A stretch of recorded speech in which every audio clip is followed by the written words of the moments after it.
Een pittige klus voor de Ruiverse brandweer. In Ruiver was een auto over de kop geslagen en op een zee terechtgekomen.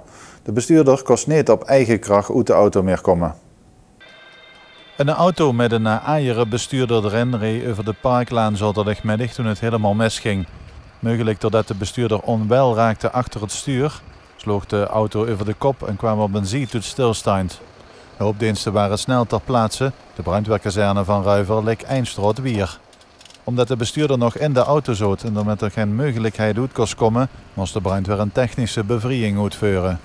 De wagen was via een stoeprand gelanceerd, kwam nog tegen een geparkeerde auto aan en vloog vervolgens over de kop.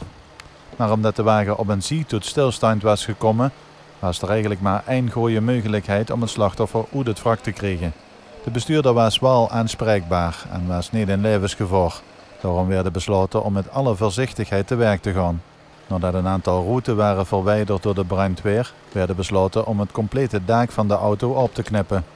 En dat was bij deze auto nog een flinke klus. Uiteindelijk lukte het de brandweer van de Ruiver om het dak open te krijgen, zonder dat het slachtoffer daarbij gevaar liep.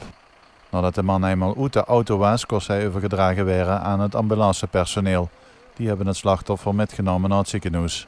Over het letsel van de bestuurder is verder niks bekend.